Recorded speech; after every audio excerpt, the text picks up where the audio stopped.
Good afternoon, Avi Palti. How are you this afternoon? Very well. How are you?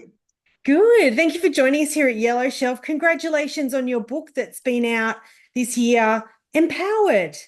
Thank you. Congrats. This is a really unique, quite inspiring story, a family journey story. I'm going to hand over to you. What do we need to know about this book? Well, this book is a true story of Cambodian youths who have empowered themselves and their families from poverty to middle class in 8 years. These young adults are high school students and high school graduates who join an NGO, the Cambodia Rural Student Trust, which is an NGO that our family founded in Cambodia in 2011. We provide high school and university education for bright students from poor rural families. And the NGO is quite unique because it is entirely led and managed by the students. So as they go through their formal education, they also get supplemented with mentorship about real life education. And they learn to lead and manage this NGO and the social enterprise projects which they partake in. So as they study, they practice what they learn, they get on life skills, leadership skills, management, communications, and they're able to use those skills to empower themselves from the rural lives into a very empowered lives as they graduate from university. Yeah. And look, can you share with us about, I mean, you yourself are an accomplished CEO here in Australia. You have founded, like you said, this Cambodia Rural Students Trust. Do you want to fill in the pieces of why and how you started it and that journey? Because that's beautiful as well. Yeah, absolutely. I'm a big believer the universe puts things in your path and you can decide to pick them up and run with it. And back in 2009, our youngest daughter, Steph, was offered to go on a school trip to go to Cambodia. She applied for this opportunity. The school rejected her application, unfortunately. She was very upset. And we decided to pivot that and make that a family mission to travel to Cambodia to volunteer. We volunteered for 2 weeks in a rural school in the countryside teaching English. And we found these incredible young adults, very bright, but very poor. And we very quickly realized that being poor didn't mean being dumb. It meant being locked out of opportunities.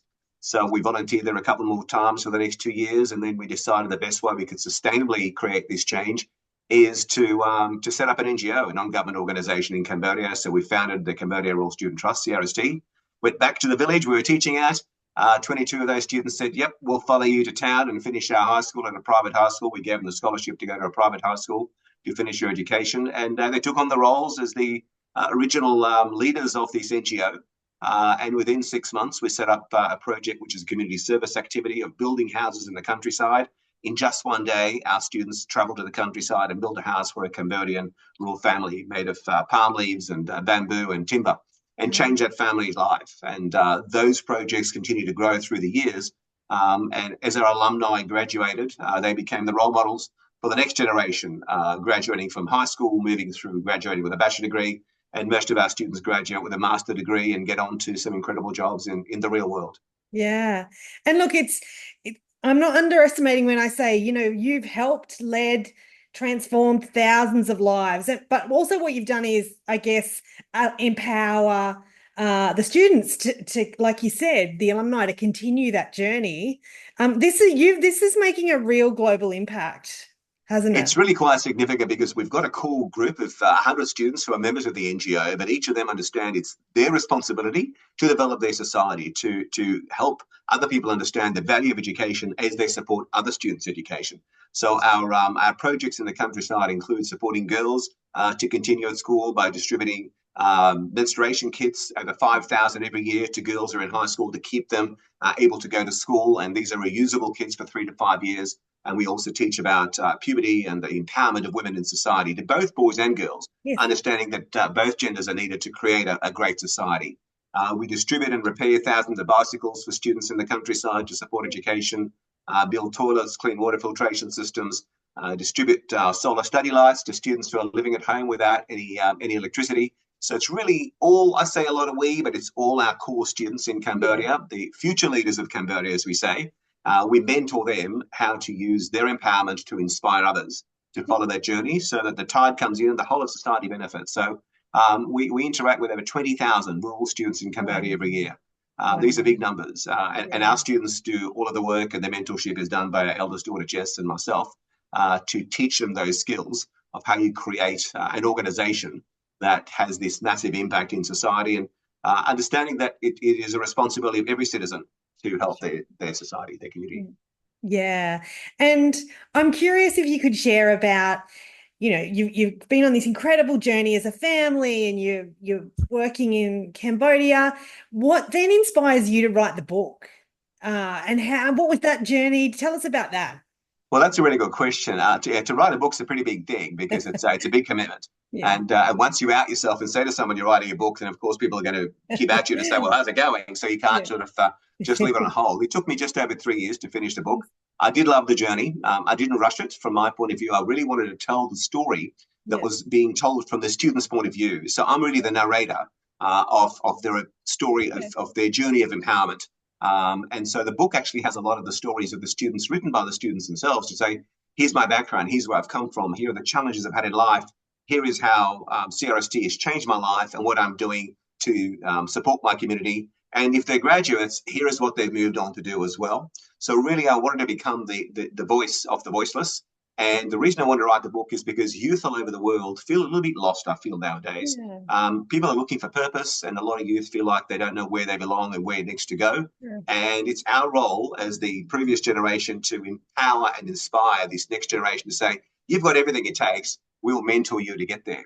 So the book is now being translated into Khmer. It'll be released in Cambodia next year.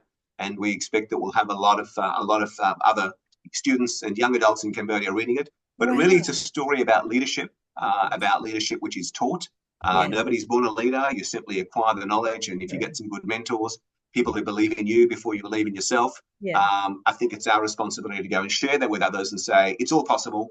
If a group of young adults in Cambodia can move from the rice fields and the fishing boats and looking after the family's buffalo to set up their own companies, work with international organizations like the United Nations, government ministries like the Ministry of Economy and Finance, and countless other enterprises. If rural youth in Cambodia can do it, everybody can do it. This is a journey that everybody can join. So true. And just finally, if we're curious about the trust, if we're curious about your story or even the book, how do we connect with you or the trust? So the quickest way to connect is through the web. And if you simply Google Cambodia Rural Students Trust.org, it'll come up. Otherwise, CRSTNGO.org, that will come up. So Cambodia Rural Student Trust or CRSTNGO.org. Yeah, and I know the book's on Amazon, so there's places to go for the book as well. Absolutely, on Amazon. In Australia, it's on Booktopia, and US is in Barnes and Noble. So it's if you Google "empowered a new generation of leaders" or "empowered Aviv Palti," I'm sure that'll come up. And enjoy the read. It's inspirational, and the fact that it's a true story, and you can see at the end of the book the results. There's a chapter that says where are they now, and you can really see how these students have ended up in life. It's very heartening to see. So some good stuff about humanity, which is terrific. Fabulous. And look, I'll put all that in the show notes. I'll put the best way to connect with you and all the appropriate websites. Thank you so much for sharing. It's a pleasure. Where's you from here? Well, like, do you go back to Cambodia each year? Like, I'm just curious about your connection, your ongoing connection. So we're in contact with Cambodian students every day, literally dozens of times a day, but typically by email, sometimes in Zoom. We go as a family, we go to Cambodia 4 or 5 times a year as needed. We're not there all the time. The vision was never to go and live in Cambodia. The vision is to empower future leaders by breaking poverty cycles through education. And that's best done by local people. That's sustainability, us helping them to help themselves, giving them a hand up, not a hand out. So we travel quite regularly. It's like a big family reunion, as you can imagine. And it's really, really quite heartening to see how these students start. We just took on a new batch of 20 students a couple of weekends ago. They had their integration day. Everybody's very nervous. The family's very nervous. And then we had some alumni and their parents come and speak and say, my child, my family's completely changed, transformed after going through this CRST journey. And this is what my child's doing, and I'm comfortable for the rest of my life. So they really can see this transition. So for us, it's a matter of maintaining what we do while we allow the local team to really get as empowered as they can be with our assistance. Yeah. And look, it makes me think about, when you like we or as individuals give back or families give back, it's also what you get back. So I can hear that in your story as well. Absolutely right. There's a chapter in the book called We Make a Life by What We Give, Not What We Get. And the reality of the matter is exactly that. Cambodia has enriched our lives beyond what we thought was possible, and we're very blessed for that. And I think that we it's been a journey for us as a family. We're Yeah. very fortunate. My wife Michelle and both Steph and Jess are really quite engaged in what we do in Cambodia, and Yeah. it's very fulfilling to see the sort of reactions and results we've had. And as these kids, as we call them, continue to grow up, Yeah. and they understand their responsibility of helping other people in society and developing a nation, it's very rewarding for us to watch. And a rewarding read. So I'd recommend people take a look, take a read, and be inspired about a global story, a global impact. So Absolutely right. United by humanity. That's what we say. The yes, fact that we're in Australia, they're in Cambodia, it doesn't really matter. We are all the same. We true. can really all be under that one umbrella of one being human family. Oh, beautiful. Aviv, thanks for joining us. I'll put it in the show notes, the best way to connect, and good luck. And when are you off to Cambodia again, this year or next year? We just came back last month, so the next trip's going to be Oh, early next year. fabulous. Well, let's stay connected. And I don't know, will there be another book, do you think, down the track, or maybe Well, not? there'll be the version which is going to be released, and then the next one Ah, there may be an essence in the back of each chapter. There's an essence of leadership takeaways, and we may make that into a condensed book of just leadership itself, because this book is a ah. leadership book, and just remain focused on that. So that could be something else that'll come up down the track. Beautiful. Well, if there is another book, please come back and talk to us and Thank share you. this ongoing beautiful story. Aviv, Thank thank you. you for your time. Appreciate the opportunity. Have a great day. Cheers.